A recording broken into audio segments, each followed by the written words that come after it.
नमस्कार, अनीता ट्यूटोरियल में फिर से आपका स्वागत है।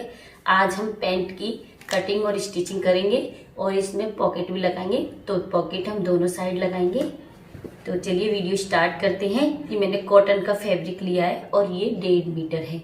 अगर आपके फैब्रिक की विड्थ यानी बहुत कम है तो आपको 2.25 मीटर फैब्रिक लेना होगा, लेकिन यहाँ पे मेरे फैब्रिक की विड्थ डबल में है तो इसलिए मैंने इसको 1.5 मीटर लिया है। इस तरह से मैंने इसको डबल में फोल्ड कर लिया है। ओपन साइड मेरी तरफ है और बंद साइड उधर है। इसको डबल में ही मैंने फोल्ड किया है। ये इसकी लंबाई है और ये इसकी चौड़ाई है। तो यहाँ पर इस फैब्रिक की चौड़ाई ज्यादा है इसलिए मैंने 1.5 मीटर। चलिए इसकी मार्किंग कर लेते हैं। जो हमारी ओपन साइड है वहीं से हम इसकी मार्किंग करेंगे। यहाँ से हम 2.5 इंच फैब्रिक छोड़कर मार्क करेंगे और इस लाइन को सीधा कर लेंगे। हमारा बेल्ट के लिए रहेगा। इसके बाद हमें लेंथ का निशान लगाना है। तो यहाँ से हम बेल्ट को छोड़ के लेंथ का निशान लगाएंगे। लेंथ यहाँ पर 36 इंच है और 2 इंच यहाँ पर फोल्डिंग के लिए लगाएंगे। अब इन दोनों लाइनों को भी सीधी कर देंगे। लेंथ कंप्लीट हो गई। तो अभी हमें कमर का निशान लगाना है। तो इस लाइन पर हम कमर का निशान लगाएंगे। तो कमर का निशान लगाने के लिए कमर के लिए हमें हिप का मेजरमेंट लेना है। तो हिप का जो भी मेजरमेंट है उसको 4 से डिवाइड करेंगे और उसमें 1 इंच प्लस कर देंगे। तो यहाँ पर मेरी कमर का मेजरमेंट 36 है। 36 को 4 से डिवाइड किया तो वो आता है 9 इंच और 9 में 1 इंच हम प्लस कर देंगे तो वो हो जाता है हमारा 10 इंच। तो ये हमने 10 इंच पर निशान लगा लिया कमर के लिए। अब यहीं से हम आसन का निशान लगाएंगे। आसन के लिए भी हमें हिप का मेजरमेंट लेना होता है। तो हिप यहाँ पर 36 इंच है और 36 को 4 से डिवाइड करेंगे तो वो आ जाता है 9 इंच। तो 9 इंच में हमें 2 इंच प्लस करना है लूजिंग के लिए। तो यहाँ पर 2 इंच प्लस करेंगे तो वो आ जाता है 11 इंच। यहाँ पर हम 11 इंच पर निशान लगाएंगे और इस लाइन को सीधा कर देंगे। तो ये आसन का निशान हमें बेल्ट को छोड़ के लगाना है। अब यहाँ पर हम 2 इंच पर निशान लगाएंगे। स्मॉल साइज के लिए अगर आपकी थोड़ी हेवी साइज है तो आप यहाँ पर 3 इंच तक निशान लगा सकते हैं। तो 2 इंच का निशान लगाने के बाद में हमें यहाँ पर गुलाई देनी है क्रॉच के लिए। इसके बाद हम बॉटम पर निशान लगाएंगे। बॉटम के निशान के लिए हमें इस लाइन का सेंटर निकालना होगा। इस लाइन को भी हम सीधा कर देते हैं। अब इस लाइन का सेंटर निकालेंगे। यहाँ पे 13 इंच 13 का सेंटर निकाला तो ये हो गया 6.5। तो यहाँ पर हम 6.5 इंच पर मार्क करेंगे बॉटम पर। ये 6.5 पर हमने मार्क कर दिया। इसके बाद में हमारी मोहरी यहाँ पे 6 इंच है। तो 6 इंच के लिए हम 3 इंच इधर से लगाएंगे और 3 इंच हम इधर लगाएंगे। तो दोनों तरफ हम 3-3 इंच का मार्क करेंगे। इस लाइन को सीधा कर देंगे नीचे तक। तो ऐसे हमारी मोहरी का मार्क निकल के आएगा। तो इस तरह से हमने बॉटम का मार्क लगा लिया है। हाफ इस तरफ लगाया है, हाफ इंच इस तरफ लगाया है, यानी 3 इंच हमने इधर लगाया है, 3 इंच इधर लगाया है। तो इस तरह से हमारा 6 इंच का बॉटम की मार्किंग हमने लगा ली है। इसके बाद हमें इस निशान को यहाँ पर जोड़ना है और इस निशान को यहाँ पर जोड़ना है। तो दोनों निशानों को हमें एक दूसरे सामने वाले पॉइंट पर जोड़ना है। तो इस तरह से हम सेफ फंटी लेंगे। ऊपर की तरफ भी हमें ये सीधी लाइन कर देनी है। अब फ्रंट पार्ट की मार्किंग हो गई है। अब हमें जैसे मार्किंग की है वैसे हमें इसकी कटिंग करनी है। हमारी ये फ्रंट पार्ट की कटिंग हो गई। इसके बाद हमारे पास ये फैब्रिक बचा है। अब इसमें से हम बैक पार्ट निकालेंगे। तो देखिए इसीलिए मैंने यहाँ पर 1.5 मीटर फैब्रिक लिया था क्योंकि इसकी चौड़ाई थी। अब हमारा बैक पार्ट भी इसमें से ही, इसकी चौड़ाई में से ही निकल के आ जाएगा। और ओपन साइड में अपनी तरफ है और इसे हमने 2 फोल्ड में ही जैसे था वैसे के वैसे इसे हमने बिछा लिया है। अब इसके ऊपर हम फ्रंट पार्ट को रखेंगे। जो हमारा फ्रंट पार्ट है उसे इस तरह से बिछाना है कि यहाँ पर जो बैक पार्ट है हमारा उसको 2 इंच एक्स्ट्रा लेना है ऊपर बेल्ट की साइड पर, यानी इसे बढ़ा के लेना है 2 इंच। और यहाँ पर भी हमें इस तरह से बिछा लेना है कि हमारे पास साइड में फैब्रिक बच जाए, क्योंकि हमें पॉकेट लगानी है और दोनों साइड पॉकेट लगानी है। तो देखिए इतना फैब्रिक भी हमारे पास बचा हुआ है। तो हमारी दोनों पॉकेट यहाँ पर निकल के आ जाएगी और फ्रंट पार्ट को हमें अच्छे से बिछा लेना है। अब देखिए इसमें हमें इधर वाली साइड जो ओपन साइड है वहां पर कोई चेंज नहीं करना है, जैसे है वैसे ही मार्किंग करनी है। अब यहाँ पर जो भी चेंज करना है हमें इधर क्रॉच की साइड में हमें चेंज करना है।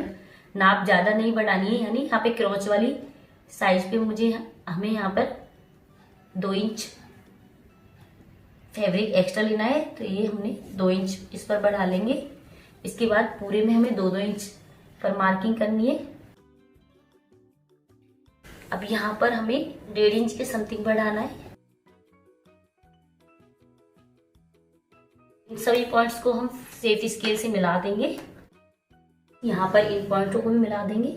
अब देखिए यहाँ पर जो हमने 2 इंच एक्स्ट्रा फैब्रिक लिया था उसे हमें तिरछी में इस पॉइंट पर ज्वाइन करना है, यहाँ पर हमें तिरछी लाइन मिलानी है।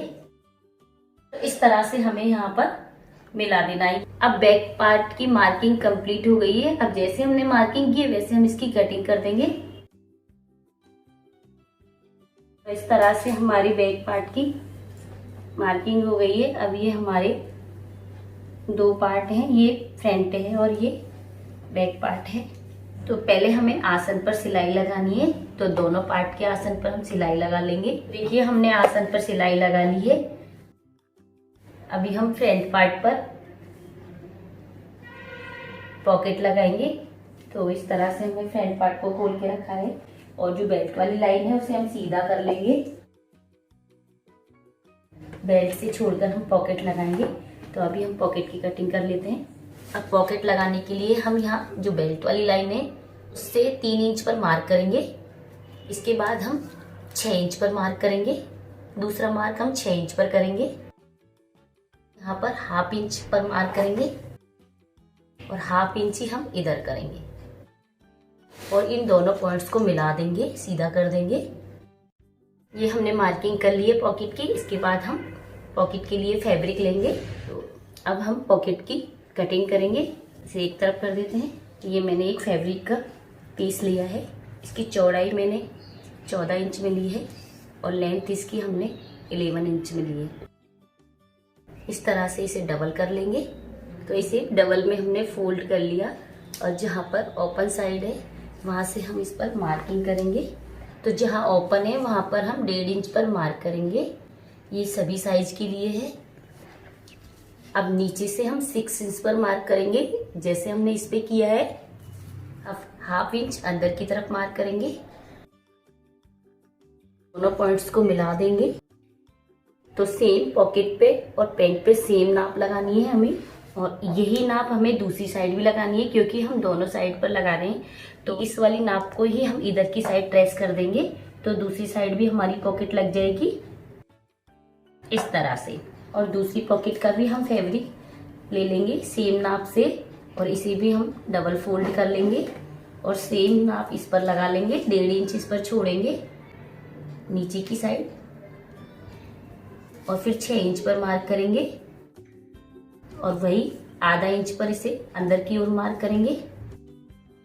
अब दोनों पॉइंट्स को मिला देंगे। तो ये दूसरी पॉकेट हो गई हमारी।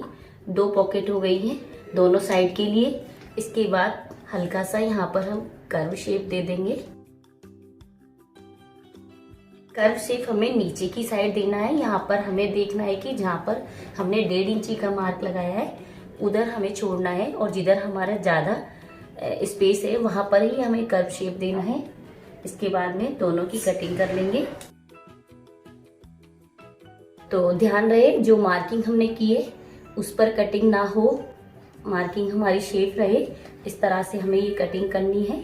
अभी हम एक पॉकेट को लेंगे और जो हमने मार्किंग की है उसके ऊपर दोनों मार्कों को मिलाते हुए इस तरह से रखेंगे और यहाँ से हमें इस तरह से सिलाई लगानी है।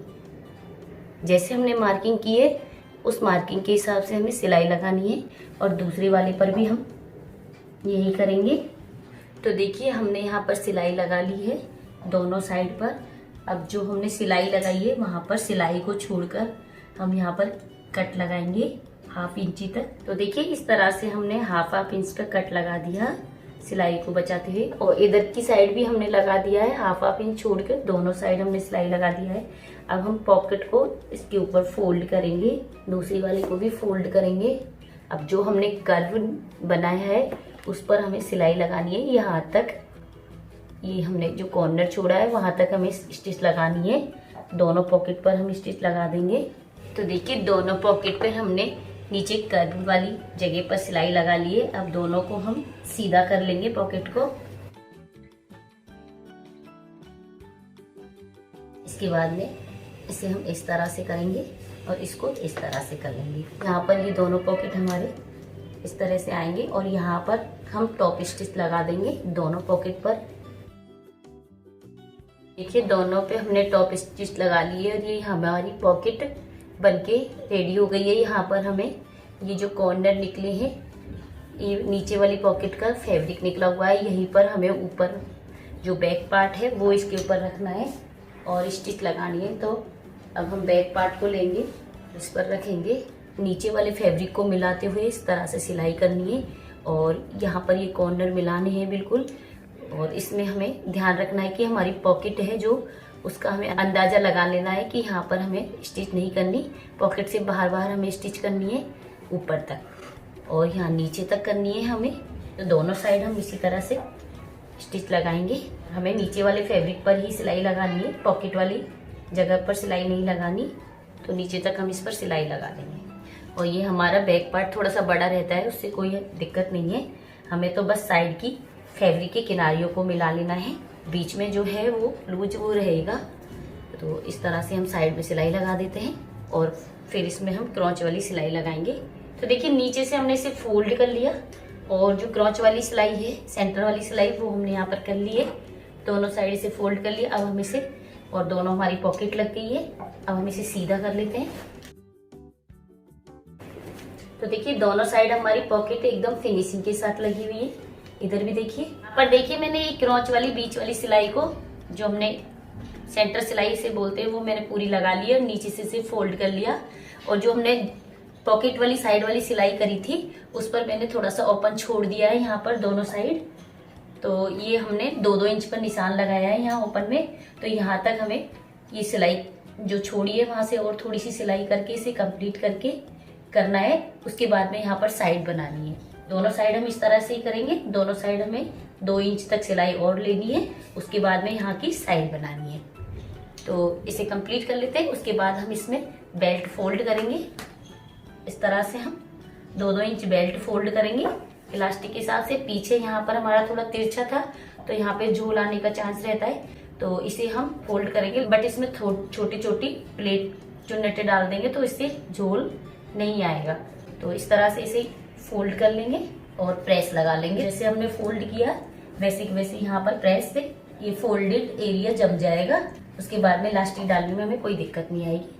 और जो हमारे यहाँ पर पॉकेट ओपन थी वो इसे फोल्ड करेंगे तो उसके ऊपर से ही हमें सिलाई लगानी होगी। दोनों साइड पॉकेट हमें बेल्ट के अंदर दबानी है और ऊपर से बेल्ट को फोल्ड करके सिलाई लगानी है। तो दोनों साइड की बेल्ट हमें इस तरह से हमारी पॉकेट सिल जाएगी। तो चलिए साइड कंप्लीट कर लेते हैं, उसके बाद बताते हैं आपको। तो देखिए इसी के साथ मैंने यहाँ पर नीचे से इसकी जो ओपन छोड़ी थी, इस चाक को मैंने बना लिया है यहाँ पे दोनों साइड में। और यहाँ पर छोटी छोटी देखिए यहाँ ऐसे इस तरह से बेल्ट में चुन्नटें लगाई और कहीं पे भी झोल नहीं आया है। थोड़ा सा हमने ओपन रख दिया है इलास्टिक डालने के लिए। अब हम इसमें इलास्टिक डालेंगे। तो मैंने यहाँ पे इलास्टिक लिए, जितनी भी हमारी कमर है उससे 3 या 4 इंच लेस माइनस करके इलास्टिक लेनी है। तो ये यहाँ पर मैंने 32 इंच में लिए, 36 है तो ये मैंने 32 इंच में इलास्टिक ले लिए। अब इसे हम सेफ्टी पिन की सहायता से पैंट में डालेंगे। तो इस तरह से हमने इसमें इलास्टिक को अंदर डाल दिया है। अब दोनों प्लास्टिक के दोनों ओर को मिलाकर इस तरह से ओवरलिप सिलाई कर इसे हम इलास्टिक को खींच के बराबर कर लेंगे। इसके बाद में जो हमने ओपन छोड़ा था थोड़ा सा यहाँ पर, उस पर हम सिलाई कर लेंगे। तो देखिए पूरे में इलास्टिक डाल दी हमने। यहाँ पर जो ओपन छोड़ा था उस पर हमने सिलाई लगा दी। अब इसको इस तरह से बराबर में खींचेंगे तो ये सारी हमारी प्लेटें बराबर में आ जाएगी इलास्टिक पर। यहाँ पर हमें एक सिलाई और लगानी है ताकि इलास्टिक इधर उधर खिसके ना, और बीचों बीच में एक सिलाई लगा देंगे। इसी के साथ हमारी पैंट कंप्लीट हो जाएगी। तो इसी के साथ हमारी ये पैंट बन के कंप्लीट हो गई। यहाँ पे देखिए इलास्टिक लग गई और ये यहाँ हमारी पॉकेट, दोनों साइड पॉकेट हमने लगाए। सिंपल है, दोनों तरफ पॉकेट लगाना। वीडियो पसंद आए तो लाइक शेयर करना और मेरे चैनल को सब्सक्राइब करना। Thank you.